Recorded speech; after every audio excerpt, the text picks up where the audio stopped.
Free education. I will near Bana or course, we are not quite about betting if you're 2 months.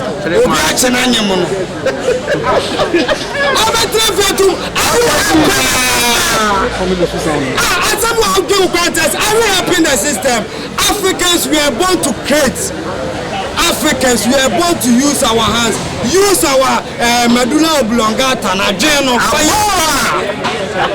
Now, to let the pair of Tina baby and your Jumana who making up for damn fools. Pardon me with my words. But if you go to squad, you are making us damn fool.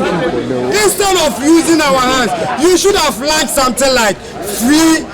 technical skills. At the end of the day, now when free school man insane bibi oni made pam oni mpaboaye oni mweye are we Europeans? The water system is going in there. I'm Nana Kwame Opoku champion. What you call so Nana Pia? That's what I'm saying. Yeah, man, sir. Serious, baby, serious. Nana no man Bakuji, Ashanti Messi was sending. You see, the Aban said, "Am I your fire? Your man, I said." Ashanti man Paso, Ghana man Paso, Utu from Paso, Nana no more Kunji Ashanti man, you see what I'm Paso. This is here, my phone. I imagine so much your mind. I said, Ashanti man so. Ebeto Ghana man beto Ashanti man Ashanti amanyo ni bia obeje o man na si wo se Ashanti man no nkoko mo so mo no so yo ese chofo mo hia wa ha edikan ye da wase se ye to nsa frɛ mu na maba Bantama maguna ye wo santima mu ene ye hia ye santrofo hia mu yi ye da mo se ema ne mema mo amode ko TV so mo amotro e de akọ radio so mo so amofa ye live e o radio stations mo nyina ye da mase ye be chia pro bia Asante kotoko hene otumfo se etu opon so ya wo tis kedwa gufi so na dawru mebru ene yenya baabi tie kumase ne nso ene ne mrebo enyina ye ne dia ye frem ne da yi a e ye ni bra so ene ya ukude ya nananom wo petom ene abosumfie gunsa ama abosmo aduane edie ye nti a ye na ukude yi ni se e ye ni bra kase ana eto asanteman eto asanteman tamu de di kan ene se amanyofo a ewo Ghana e de asanteman ene asanteman tam anim etwitwiri fom omu ye niema bia ama asanteman esu na ye yura ho enam asanteman ni asanteman tam so anu mu bebre anya baabi atena yato abama binumu a omudi mampani ebi mu ya asoafo na ebi mu so ya mraso adwafo na so enne omonum asem omone yoye omusu ene omo bra nyina kyerɛ sɛ omo nwene santeman ho enti enne ama santeman aka akyire wo mpuntu mu sɛ bia buru empani sinka de wapoto ama na fe won kyiri so de bomu every bra santri free tete santeman akọ adi Ghana esi ho akọ ama Ghana akọ nanim ebra bi nkyai ana Ghana yenya afango yenya ntiye wo atoye mantamu sɛ omaye ye kyerɛ sɛ obi biara wo pani mampani beyi ni sɛ wo be so afọ obehwɛ petrol su no ɛwɔ sɛ oyi wo mo de hye sabre no mampani da miss efa owura bi afani Emmanuel Kofi Amaboa emo be deputy minister for energy and petroleum Asante memu oboase ye tu sika kokko no emfie ahanu adu watching 280 years ni yente da se santini bia sore se ewo se yenya soafo we sika sam ana agudi aso fra asante memu na je se santema asum Ghana abo oman na kohoma de atie nie se yemputu nyina ka kire eniema ye basa ewo sante memu enchai ani yenya ne ntiase betu box site ewo nyina nyini Ghana ban ya mampani na nado his excellency ebia ni mu de box site na kosia wo wa se ode bebo Ghana nyina akohoma de yempuntunuma ama Ghana na so ya my Ghana ya yetimu asante man yenya asumfa so bia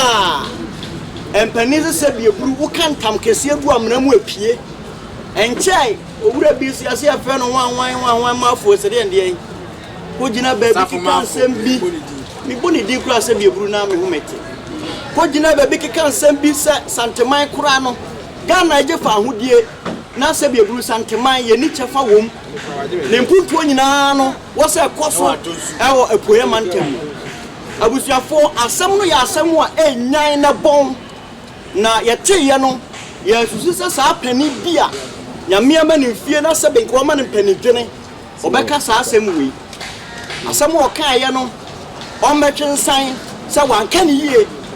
se bia buru bibi kura na aba ama nsuo agya to ama mire agya ifiri ama se benkwampa agya edayo na nka wotwen aboatwen wotwen aboatwen agya nka se ne ho se enko begina ko twamansa nko antato ne pan na aboa ko twamansa kura wa practice no na basa esosene wotwen mu a ya Bantama mabunu ahia kuma na akanya kra na yetena se ntena eti na yewu kude yehia mo ha na asem o kan ye no ne ma yehu se ane ebre bi na nado ba santema mu befa yewura me boni dia na mama mu so te kokko so santema be makukuru pagya force ne mema mpimudu ko obu ankra se ye inland port mampendera ko fo na sha ase oba ye wo so obeto aso befa yewura o te kokko so de ne koye se wo de so kobofo me ye adwuma abusuafo sabu ankra inland port no efiri se yewura santehene ne nanado koye no yewuru hibio enu ne ma yehuru se ene ye na omampani futufo osefu mafo tu mampani fo se bu ankra no ma wonye fise se bieburu santeman santefo ne Ashanti region ye ni twaka bia wo punturu muntie na mo na so sentrofo munkoye hwehwemu na munkompo hwemochi se bu ankra inland port no enka railway line ebefa ho na ye fa niam de report wa ye de abegu ho enso railway line ya divert no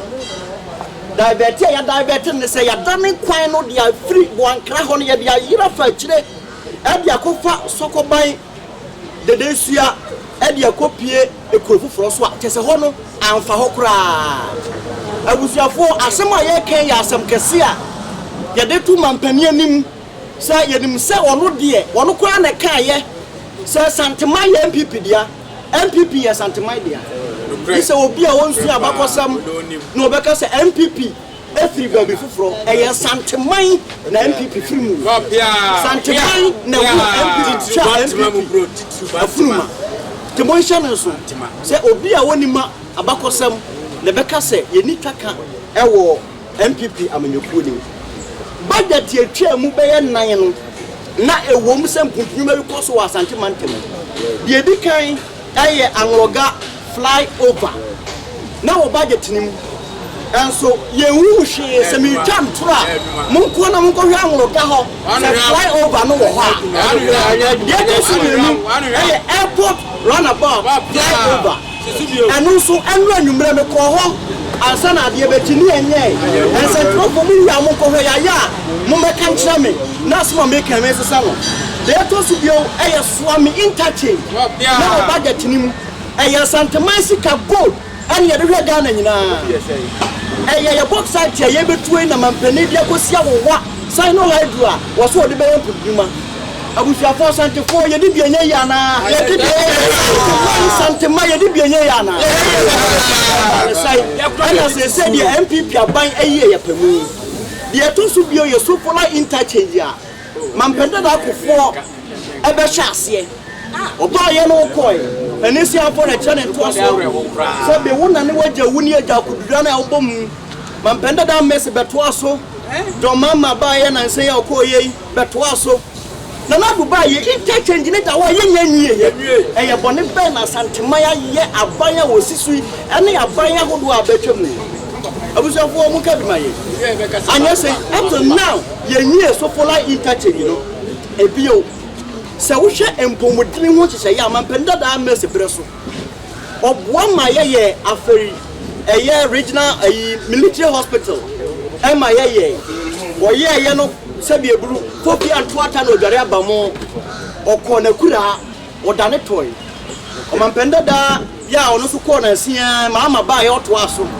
se wuko aferi military hospital ho no a ba bi cement ni nyina keki akanwuram emrantie ne maba wo na eko ahayo ne chene wo ho enti bone ben ene na abesi so se asemu a owura asafo ma Africa wo to mampani fo samu o mo Asantema fi se ye nitwaka e wo puntuo bele ne nanani ana Legon medical clinic wo mo ekopa center wo mo kopa ho ntuma na ebia nya faridie yes eso aye Legon die nti na wonye Kumase die ana Asantema mu die empuntuo nyina ekoso e wo Puemantam East region yes ya Ghana for enipa domu ato abama MPP no enipa domu a woko parliament rashe wedafia enipa domu a ewo ho no region matam bia no oni o MPs e cha Asantema yes ya wo MPs mako Asantema mu aduanan so 47 ye di MPs ni da ho yawo Ashanti region MPs ye di mo ho yawo MPs ni oni posore our parliament o mu free voter region and womo say womo no tidal ways boba ho yamba womo sika $10 million nipa 2 and womo de koyen sraban e wa no ne ba ne say ye no an say na am ya yura ho Santema ya yura ho MPs Ashanti region MPs ya mamo na otu mienu womo say na otu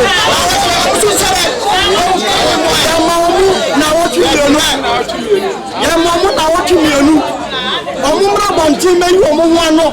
sa asema ya kan ye boa no omuma kire ye omu ye dia ma Asantema ama Asante atumi atumpo se wo ma anya na sadia ene ye ne bibia ye Asantema mu ne nso ene ne brebo ni nutu ene ne nata ye wura otekoko so Santehene kukinso for was snapim opese wuruku a wotia the videos man business ni dia ye be ko Santehene wo the petition akoma ne say MPs na de yenwamo enti 2024 ye Asantema mu mabunu Bantama youth a ye wa ha ye asemo denti mo hwemre wafo abeta ye chi omunyina bo echi dom say ye be present yankase candidate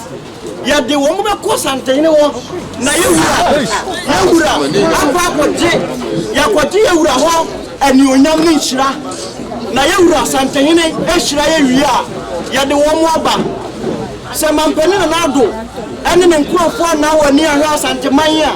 2024 ye mpese party MPP anasa party NDC fufuro bia be yini pase odini begina yankasa Asantema de hye Bantama youth any areas ni nyina obi abayini de adehye se woni ye wo buura bi oga ha ma so wonya dehye na so ko ne constituency mpunpuma waye na dan na mo amoye Santehene na nanom Santehene di hu na mudidie Santema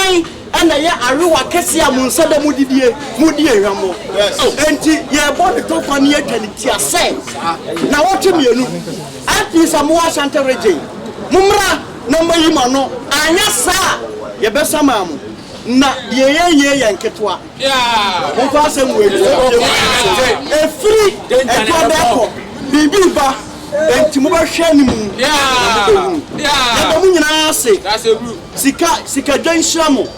Asante Man Shramo. Not the Munyan Nano. And Coswaso. Yeah, the Munyan.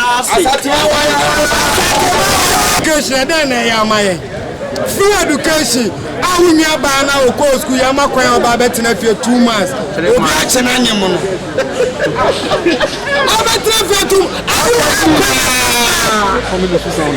Someone give contest. I will help in the system. Africans, we are born to create.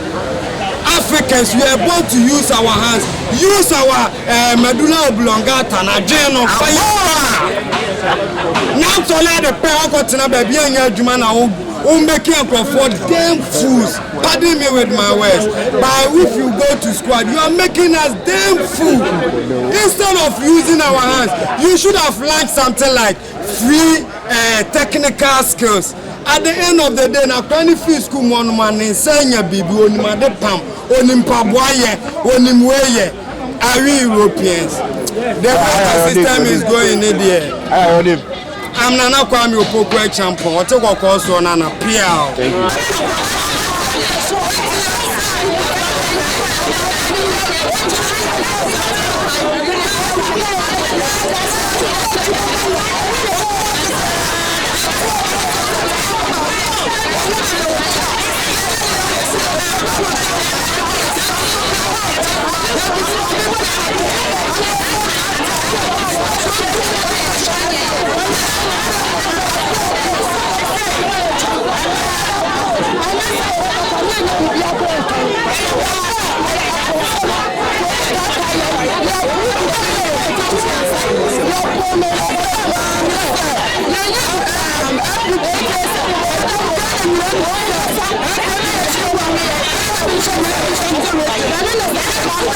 Thank you.